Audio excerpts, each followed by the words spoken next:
या so hi guys, this is Navdeep here. And अब हम जो वीडियो लेक्चर्स हैं दो, it will be dealing with Khilji dynasty और in depth. Okay, so we discuss this. अब हम देखते हैं, जैसे मैंने आपसे कहा था कि ये तुर्किक ओरिजिन के ही थे। जलालुद्दीन खिलजी वो the Turkic origin, Malik Firoz इनका नाम था असली। But when he overthrew the last Delhi Sultanat ruler और इबरी डायनेस्टी रूलर, तो इन्हें जलालुद्दीन फिरोज खिलजी कहा गया। ओके, एंड इस डायनेस्टी को कहीं ना कहीं is known for their faithlessness and ferocity, क्योंकि जलालुद्दीन खिलजी को इन्हीं के दामाद अलाउद्दीन खिलजी फिर मार के राजा बनते हैं। ये बेसिकली जैसे मैंने आपसे कहा था कि इन्हीं के वेसल्स थे, दिल्ली सल्तनत के उन्हीं के एडमिनिस्ट्रेशन में थे। Okay, so even Jalaluddin Khilji जब रूल करते he never sat on the floor, मैंने आपसे on the throne, he because वो बलबन का थ्रोन था। he never sat on the throne while being a king. Jalaluddin old age के थे। Okay, he was very unpopular। मैंने आपसे कहा 6 साल रूल करते हैं। And though he try to keep the nobles happy. बस बाद में इन्हीं के अपने जो दामाद थे, अलाउद्दीन खिलजी, जूना खान जिन्हें कहा गया है, वही जाते हैं जब डेक्कन डेक्कन जीत लेते हैं। उसके बाद वो इनको इनवाइट करते हैं, वहाँ पर इनको मार देते हैं। ओके, सो देवगिरी जो थी, जैसा आपको मैंने लास्ट क्लास में बताया था कि Devagiri was the capital of Hindu state of Maharashtra, जो इन्होंने कैप्चर की थी। ही लूटेड इट और then he murdered in 1296। He murdered Jalaluddin Khilji and became the king. और शुरू शुरू में नोबल्स को खुश करने के लिए, I told you, he paid them lot. Okay, बहुत सारे उन्हें उपहार देता था just to keep them happy. उसके बाद एक खलीफा का, अपने आप को खलीफा से लेटर नहीं लाते या खुद को ही खलीफा का डिप्टी घोषित कर देते। Okay, and to mostly to curb the Turkish nobility, ये हेट्रोजीनियस नोबल्स ले आते हैं। ओके, फ्रॉम डिफरेंट एथेनिसिटी, कुछ अफगान मुस्लिम्स, कोई इंडो मुस्लिम्स, सबको अपनी जो नोबेलिटी में थे उसका हिस्सा बनाते हैं। ओके, एंड बहुत सारे रिफॉर्म्स करते हैं। ओके, सो मोस्टली जैसे मैंने आपसे कहा था, Tajiks form the part of the nobility, even from the Iltutmish जो थे तजीक्स ही थे। But he got the heterogeneous policy.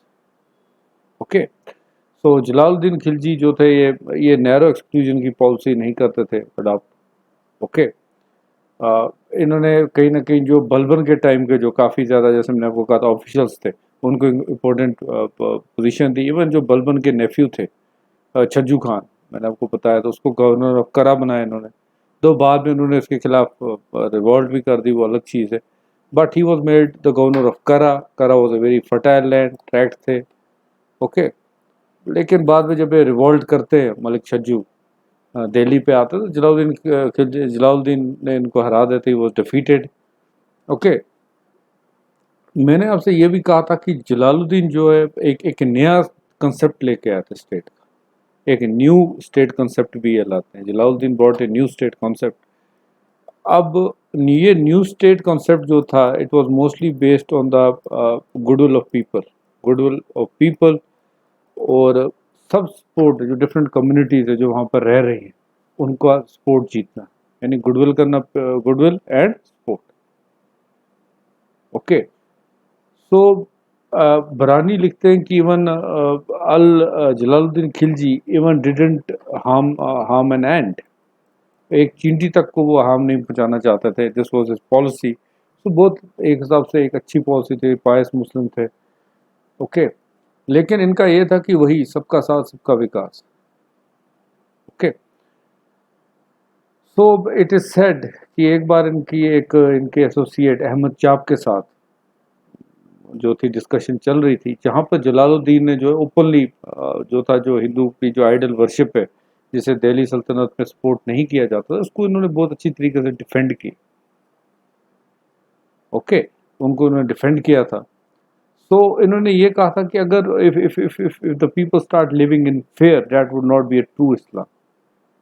Okay, so मैं आपको जैसे बताया था, अपने ही इनके जो बहन नेफ्यू थे और इनके सन इन लॉ थे अलाउद्दीन खिलजी, वो अपने ही अंकल को मार के, अपने ही ससुर जी को मार के ही becomes a king. Okay, so लेकिन कहीं ना कहीं जो इनकी बातें थी टॉलरेंस की, इंक्लूजन की, वो काफ़ी टाइम तक स्टेट के साथ रहती है। लेकिन अलाउद्दीन खिलजी जो थे, इनकी वो बात नहीं मानते थे, बेनेवोलिज्म एंड ह्यूमैनिटेरियनिज्म। जैसे मैंने आपसे कहा था कि बरूनी लिखते हैं कि वो एक चींटी को भी नुकसान नहीं पहुंचाना चाहते थे।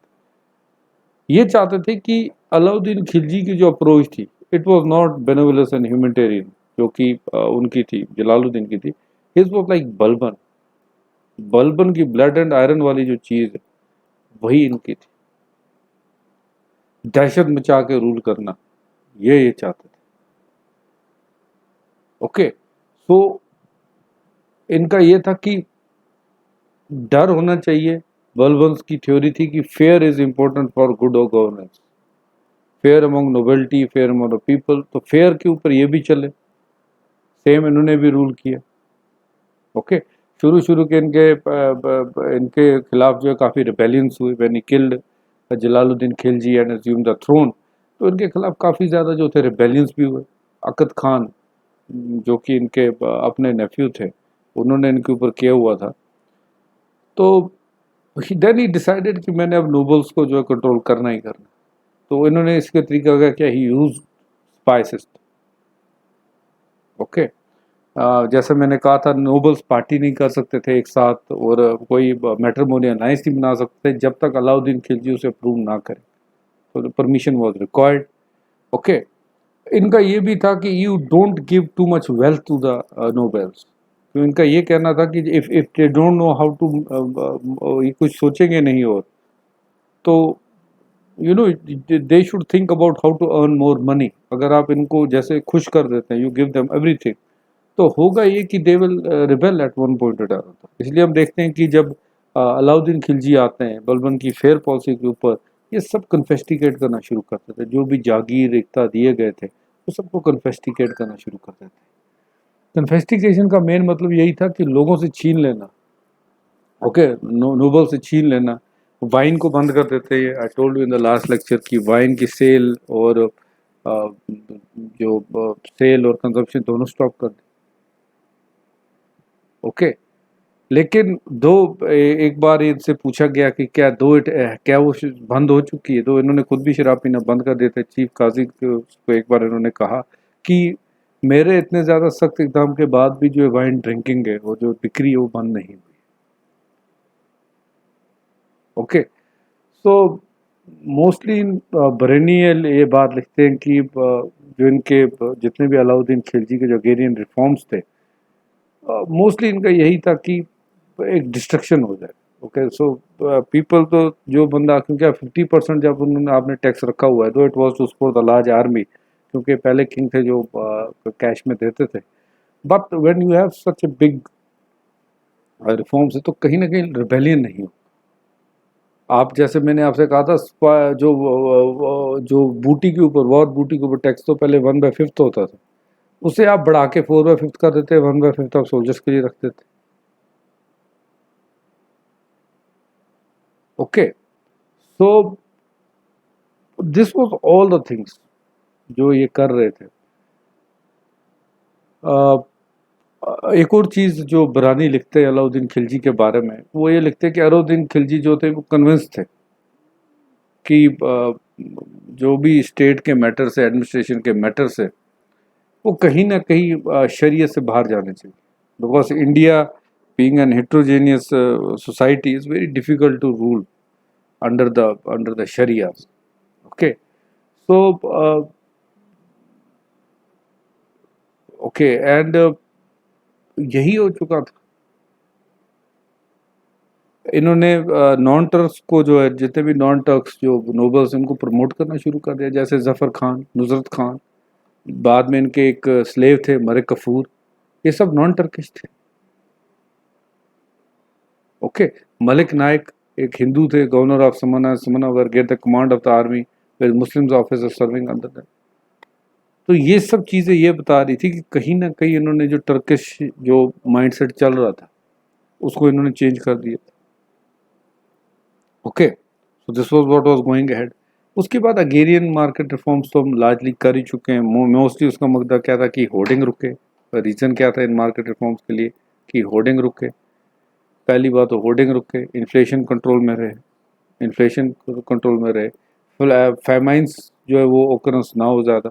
दूसरा, जो लार्ज आर्मी है उसको सपोर्ट मिले, क्योंकि अगर प्राइजेस कंट्रोल में तो सोल्जर्स जितना भी अर्न करेंगे they can spend it well, large soldiers के लिए। और टैक्सेस जो भी आएंगे, लीकेज नहीं होगा, टैक्सेस ज़्यादा आएंगे तो he can support more army.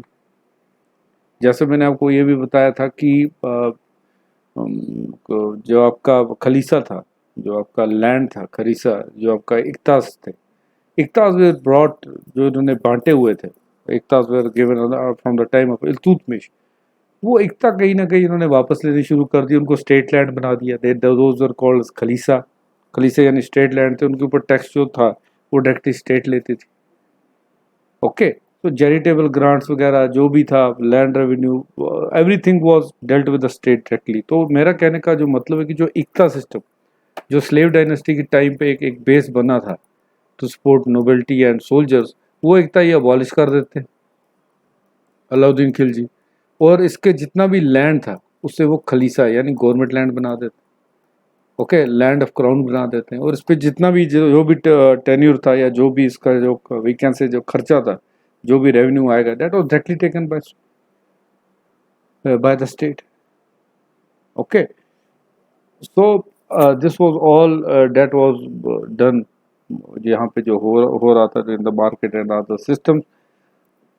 लेकिन यहाँ पे एक और चीज हम आ जाते हैं। ओके, व्हाट वाज दैट कि वी सी दैट द जो विलेज लेवल या आपके डिस्ट्रिक्ट लेवल पे है, जो पहले ऑफिसर्स होते थे, they were removed, they were removed, and उनकी जगह पे खुद को रखा गया था। ओनली खुद were kept at their place.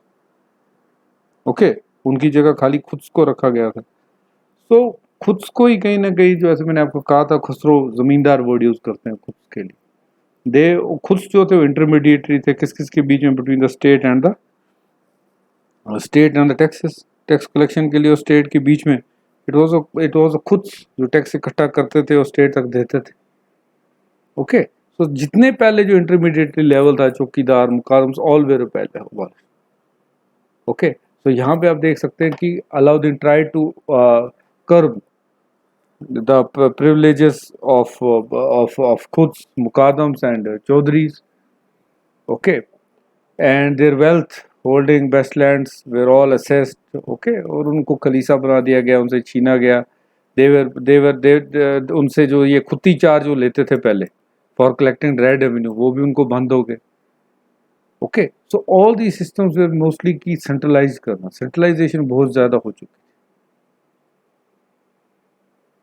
Okay, सो अब इतना ज़्यादा आप देखिए, क्योंकि एडमिनिस्ट्रेट आप इतनी ज़्यादा ज़मीन जो है खलीसा का लैंड स्केल जो था बढ़ चुका था, तो उसकी सब देख रेख के लिए लार्ज नंबर ऑफ अकाउंटेंट्स, जैसे मुत्सफ, कलेक्टर्स, अमील्स, एजेंट्स, जैसे गुमताज जो है उनको उनको लगाया जाता था। ओके, और इन सब अकाउंट्स को जो है ऑडिट कौन करते थे? नायब वजीर करते थे, शरफ कायस करते थे। Okay, so all like the village patwaris, वो सब इन चीज़ों को देखते थे। आप, मेरा कहने का मतलब ये है कि आपने इक्तादारी सिस्टम ख़त्म कर दिया, इक्ता के लैंड को आपने खलीसा में बदल दिया, खलीसा लैंड यानी स्टेट लैंड बना दिया। अब उस पर तो पूरा हिसाब किताब आपको रखना है। उसके लिए जो थे बहुत सारे अकाउंटेंट्स यानी मुंसफिर्स, कलेक्टर्स यानी अमील्स और एजेंट्स लगाए गए, और इन सब का रिकॉर्ड रखता था नायब वजीर या शरफ कायस।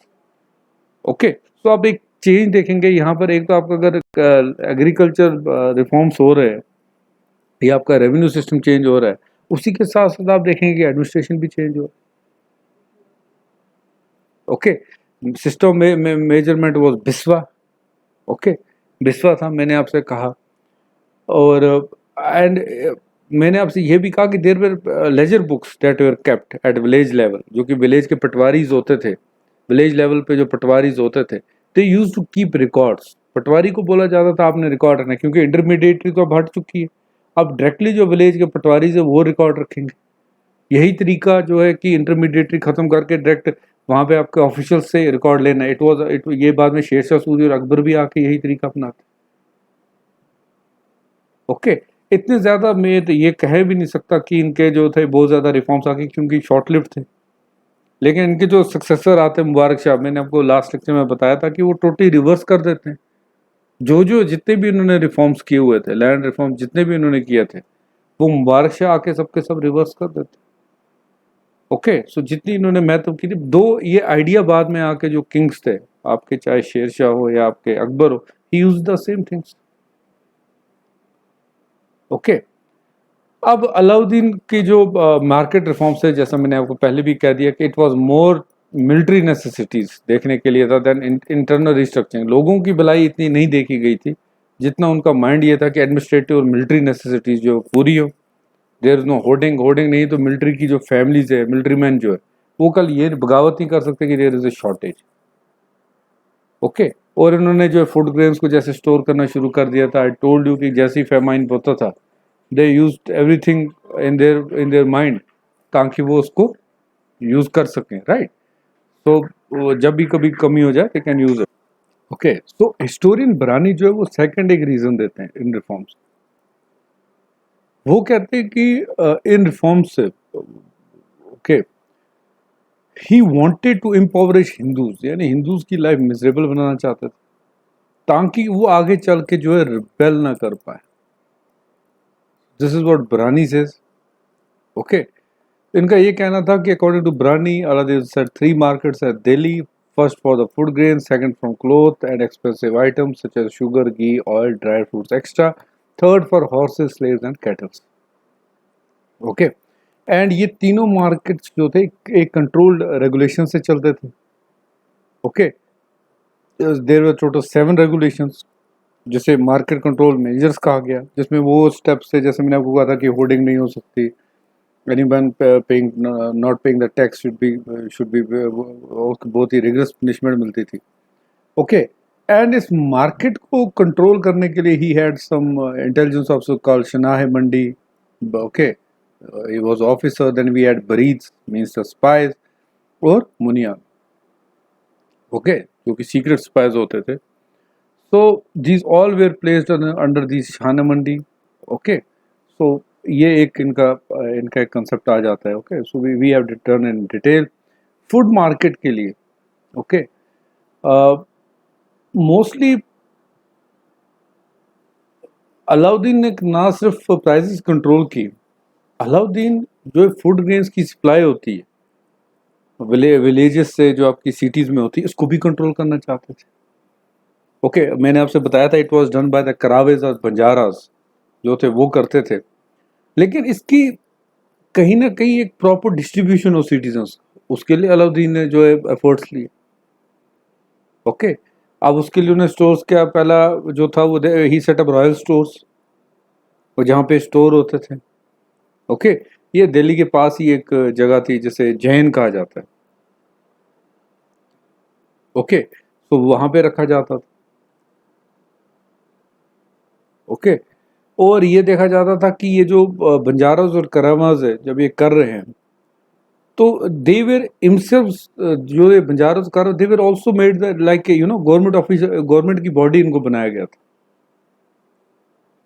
ओके, दीज बंजारास जो थे इनको कहीं ना कहीं एक गवर्नमेंट की बॉडी बनाया गया, they were given the fix salaries ताकि इनकी लॉयल्टी जो है वो डगमगाए ना। इनको सेटल किया गया जमुना के किनारे पे, और एक ऑफिशियल होता था जिसे सुनहा कहा जाता था। सुनहा जो था अपॉइंट ड्यूटी दी गई थी कि इनकी देखरेख करना है। ओके, सो ये बंजारास ही इतने सारे ग्रेन्स लाते थे फ्रॉम द विलेजेस कि रॉयल स्टोर्स तक जरूरत ही नहीं पड़ती थी उनको। ओके, मतलब जो भी था अबंडेंट में था।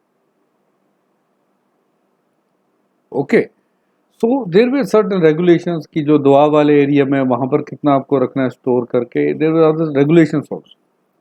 ओके, सो जो एक कल्टीवेटर्स होते थे, जैसे मैंने आपसे कहा था कि फूड की हर्डिंग जो थी वो बैन थी, फूड को आप स्टोर नहीं कर सकते थे। 10 मन जो थे ग्रेन्स थे, उससे ज्यादा कोई भी बंदा अपने घर में रख नहीं सकता था। बाकी जो थे they were brought to the मंडी।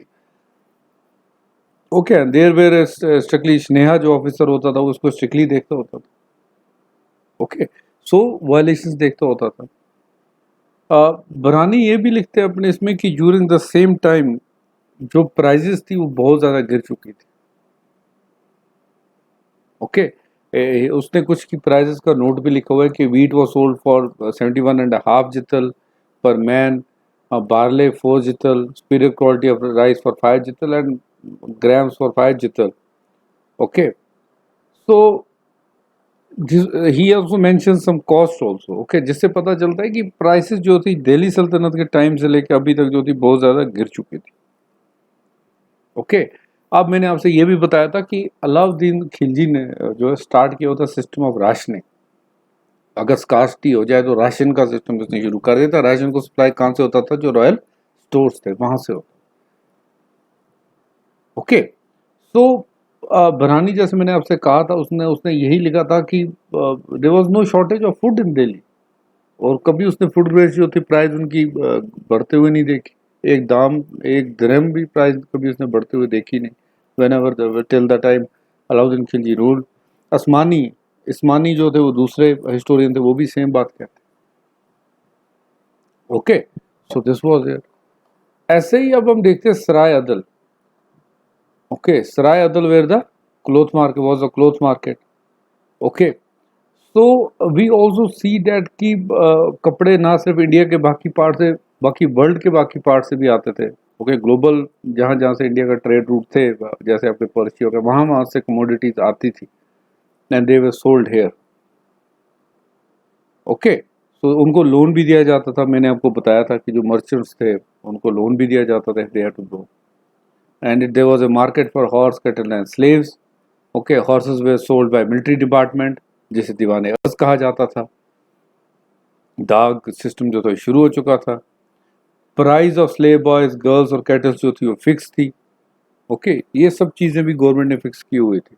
अब इम्पैक्ट क्या हुआ, ये इंपॉर्टेंट क्वेश्चन है। What was the impact of this market reform, अगर हम सही से बात करेंगे। सो बरहानी सेज की ये जो स्टेबिलिटी थी, जो अलाउद्दीन खिलजी ने जो अपने प्राइस में लाई हुई थी, प्राइस सिस्टम जो कंट्रोल करते थे। ओके, बरहानी राइट्स की अगर छोटे छोटे बच्चे भी शॉपकीपर से चीज़ें लेने जा रहे हैं, ओके, तो शॉपकीपर की हिम्मत नहीं होती थी कि उन्हें चीट करे, that he would cheat them.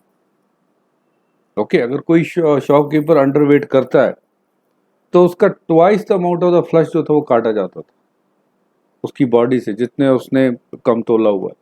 So this was a punishment, rigorous punishment थी ये। ओके, एक जितने भी मर्चेंट्स उनका नाम है रजिस्टर में होता था। ओके, तो ताकि हर चीज, चाहे आपकी प्राइस हो, आपका ट्रेडिंग हो, आपका वेट हो, हर चीज को फिक्स रखा गया। It was all govern. Okay, लेकिन इस चीज में एक सब है, क्योंकि जहाँ पे प्राइजेस कम थी, प्राइजेस जो थी ग्रेन्स की कम थी, लेकिन आपका लैंड रेवेन्यू जो था वो बहुत ज़्यादा हाई था। तो प्राइजेस आपके जो फूड प्रोडक्ट्स थे उनकी प्राइजेस जो थी, जैसे बरानी लिखते हैं, बहुत कम थी, लेकिन लैंड रेवेन्यू तो 50% था, वो तो बहुत ज़्यादा था। तो सफरर अल्टीमेटली कौन बनेंगे? कल्टीवेटर। ओके, इसीलिए जब हम देखते हैं कि ये कुतुबुद्दीन जब मुबारक शाह आते हैं, वो सबको रिवर्स कर देते हैं जितना भी उसने पॉलिसी किया हुआ था। ओके, एंड ये भी देखा गया कि अलाउद्दीन खिलजी ने जितना भी ये आपके रेगुलेशंस लाए थे, जितने भी ब्यूरोक्रेटिक मेजर्स किए थे, जितने भी कंट्रोल करने की कोशिश की, दो पहल अच्छी थी, though it was a nice initiative. लेकिन कहीं ना कहीं ये देखा गया कि it led to a wide spread centralisation, हमेशा करप्शन को जन्म देती।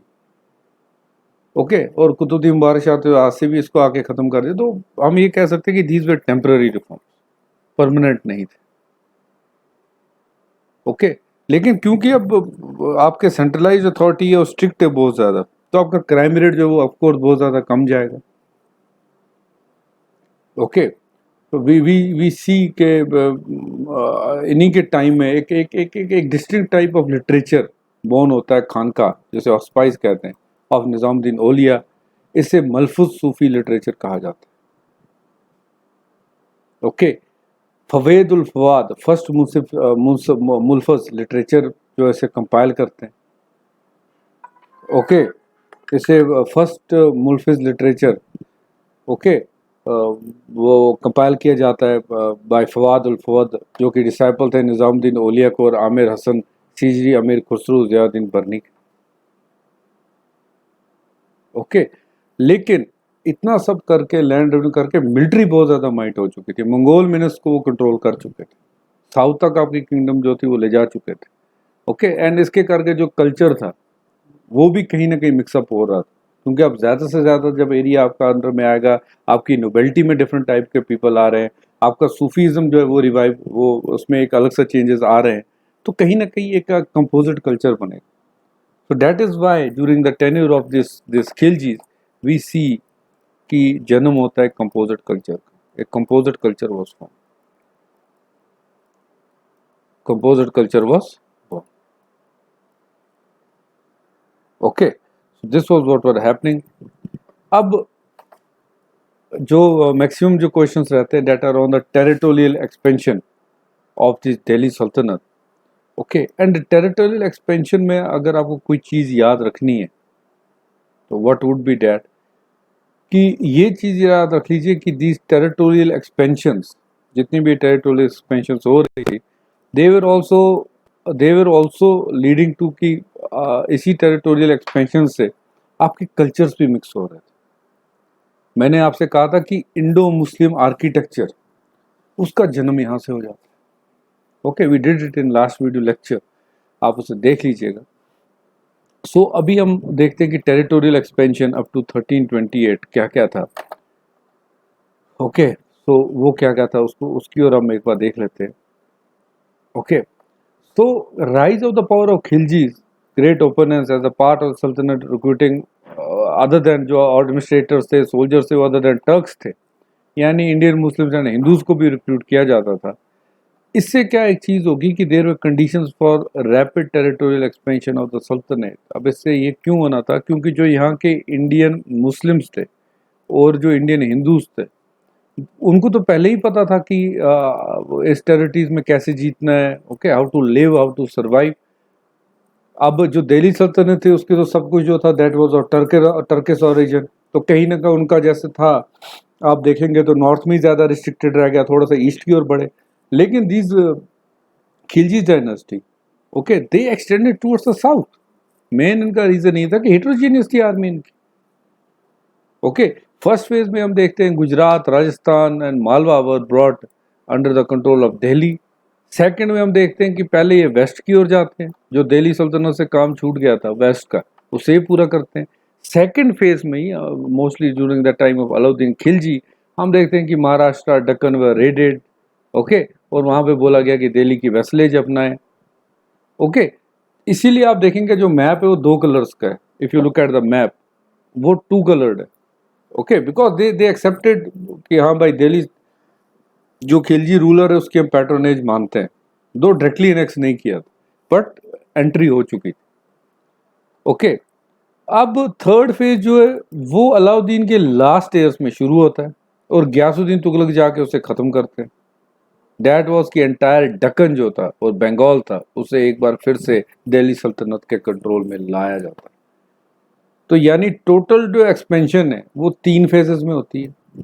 फर्स्ट जलालुद्दीन खिलजी जैसे करते हैं, he was very pious, okay, loose रहे। सेकंड में महाराष्ट्र दक्कन रेड होता है, उन्हें वेसल बनाया जाता है। थर्ड में कहीं ना कहीं दक्कन और बंगाल दोनों कंप्लीट हो जाते हैं। स्टार्ट ये होता है last later years of Alauddin से, और ख़त्म आके कहाँ पे होता है ये आपके, ख़त्म आके होता है गयासुद्दीन तुगलक। ओके, सो कहीं ना कहीं ये 30 ईयर्स का पीरियड जो है खिलजीज का, ये कहीं ना कहीं आपके जो आपके साउथर्न किंगडम से इसको और ज़्यादा, जो इनका ट्रैक्ट है, जो टोटल एरिया है, उसको बहुत ज़्यादा बढ़ा था। गुजरात जो था वो एक बार एक चालुक्यन रूलर्स रूल कर रहे थे। उस वॉच में वीडियोस ऑफ एंशिएंट लिटरेचर अगर आपको उसके बारे में जानना है। ओके, तो गोरी ने अटैक तो किया था लेकिन इसे कभी ज़्यादा देर तक कैप्चर कर ना पाए। गुजरात में खास बात क्या थी, फर्टाइल लैंड था, हैंडीक्राफ्ट का सेंटर था, यानी रेवेन्यू ज़्यादा आ सकता था। यहाँ पर एक पोर्ट था, जैसे कैम्बेट कह सकते हैं, पोर्ट ऑफ कैम्बे। ओके, वो यहाँ पे था। यहाँ पे जैन्स हिंदूज के वजह से बोराज अरब मर्चेंट्स जो थे वो भी बहुत ज़्यादा रहते थे। ओके, अब ये भी बात है कि अगर आपने मंगोल की डोमिनेशन को काउंटर करना है तो you should have a large resources and Gujarat. और वो लार्ज रिसोर्सेज कैसे आएंगी, जब आप ईरान और सेंट्रल एशिया में सॉरी एशिया तक आप अपने रिसोर्सेज को, अपने एक्सपोर्ट्स को पहुंचाएंगे। And it couldn't B accomplish without Gujarat, इसलिए गुजरात जो था बहुत ज़्यादा इंपॉर्टेंट था। अलाउद्दीन खिलजी 1299 में अपने दो जनरल्स उलुग खान और नुसरत खान को गुजरात भेजते हैं। उलुग खान जो है वो सिंध वाले साइड से अटैक करते हैं जैसलमेर पे, ओके।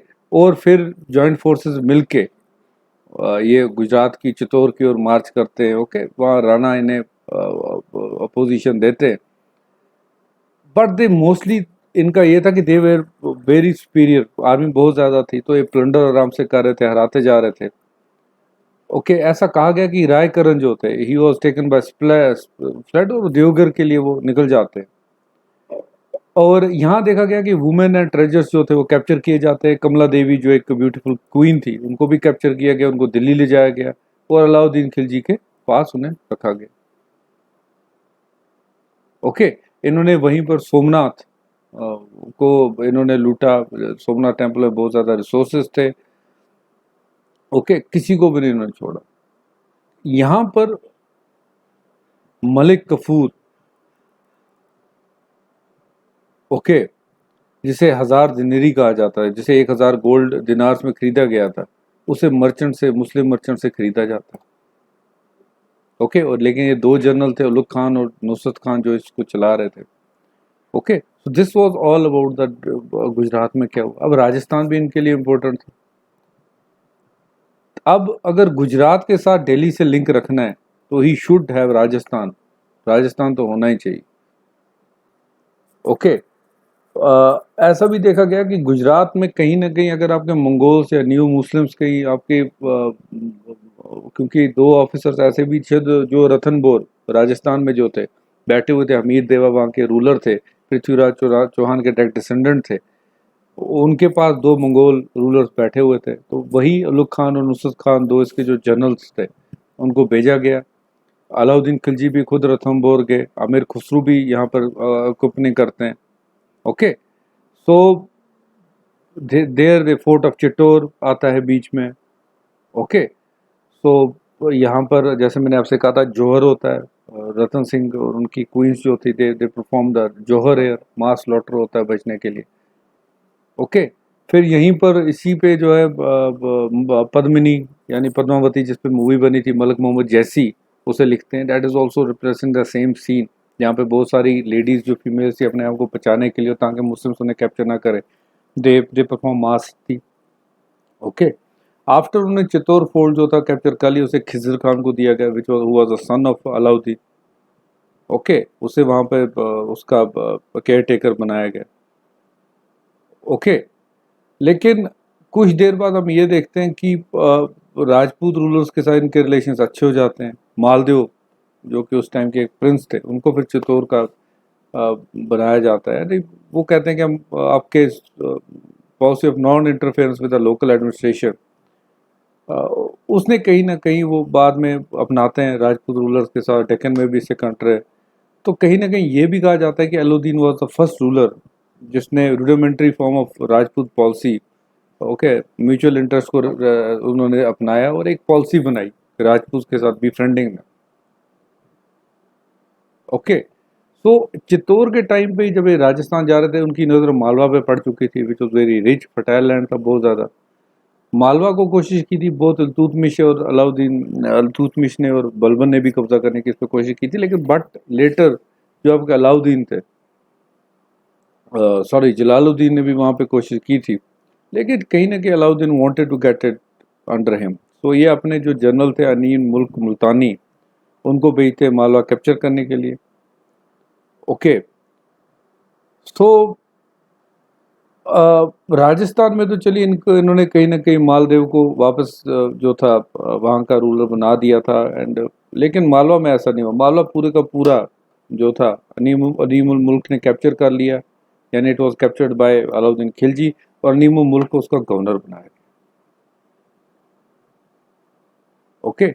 So Bengal के बगैर I think till Odisha it all was under the control of Alauddin Khilji. Orissa चलिए बाद में तुगलक गयासुद्दीन तुगलक के टाइम पे आता है, but till Odisha we can say it was all under the control of Alauddin Khilji. Okay, so अब Maharashtra and south India यहाँ पे फर्स्ट फेज हो चुका था, जैसे मैंने आपसे कहा था कि they were known as the land of the treasure and gold. Okay, लेकिन ये कैप्चर करना बहुत ज़्यादा मुश्किल था because it has many rich temples, prosperous थी, आर्मी बहुत स्ट्रांग थी इनकी. ओके, सो महाराष्ट्र में यादवा जो थे वो रूल कर रहे थे, यादवाज रूल कर रहे थे, they were using their, Yadavas rule कर रहे थे. ओके, एंड कॉन्केस्ट चित्तौड़ की तो मालवा की कर ही चुके थे, अब ये देवगिर जाना चाहते हैं. देवगिर मीन्स द महाराष्ट्र. ओके, क्योंकि महाराष्ट्र में तो पहले ही जा चुके थे, क्योंकि इफ यू रिमेंबर कि जब जलालुद्दीन थे तभी देवगिर इन्होंने कैप्चर कर लिया था, लेकिन वहां पे वेसल्स इन्होंने बिठा दिए थे जो ये कहते थे कि हाँ जी हम खिलजी के अंडर है. ओके, तो उसी वेसल के एक राजा थे जिनका नाम था रामचंद्र, ये यादवा से बिलोंग करते थे. इन्होंने पैसा देना बंद कर दिया था, एनुअल ट्रिब्यूट जो थी वो देनी बंद कर दी थी. ओके, क्योंकि इनके बेटे जो सिंघाना थे, ही डिडंट वांट. तो जलालुद्दीन अलाउद्दीन खिलजी एक बार फिर से रिपीट करते हैं महाराष्ट्र जाने के लिए. ओके, सो अब 1308 में ये चाहते थे कि क्योंकि ये इनकी वेसल थी देवगिर, वो तो पहले ही कैप्चर हो चुकी थी, दे वांटेड कि वो पैसा क्यों यार, they wanted to punish Ramchandra. Okay, so they sent armies. Okay, Malik Kafur भी इस आर्मी में ज्वाइन कर चुके थे, लेकिन later submitted. It is said कि अमीर खुसरू लिखते हैं कि अलाउद्दीन ने ये कहा था मलिक कफूर से कि not to injure this Ramchandra, इनको मारा ना जाए. Okay, he was brought to Delhi and okay, वहाँ पे इसके बेटे देवगिर में इसके बेटे सिंघाना को ही रखा गया था, and he was kept in Delhi for 6 months as a guest. Okay, and 6 months के बाद इन्हें वापस वहाँ पे भेजा गया, देवगिर भेजा गया, and he was given lakhs of gold तंकास, और इन्हें राययान का टाइटल भी दिया गया और इन्हें वापस भेजा गया. This is all what Khusro is writing. Okay, ऐसा कहा जाता है कि Ramdev gave his daughter to Alauddin Khilji, there was a matrimonial alliance. Okay, so this is all about the Maharashtra. Then southern states में जैसे मैंने आपसे कहा कि महाराष्ट्र के नीचे नीचे देयर वर मोस्टली वेसल्स. डटली कोई किंगडम इन्होंने कैप्चर नहीं की थी. Okay, so now what was the अब इनका साउथर्न स्टेट्स के साथ how they captured it, what was the going on, that would be done in the next video lecture. Till that, thank you very much. Okay, so I will be giving the notes also, you can refer to these also. Thank you very much.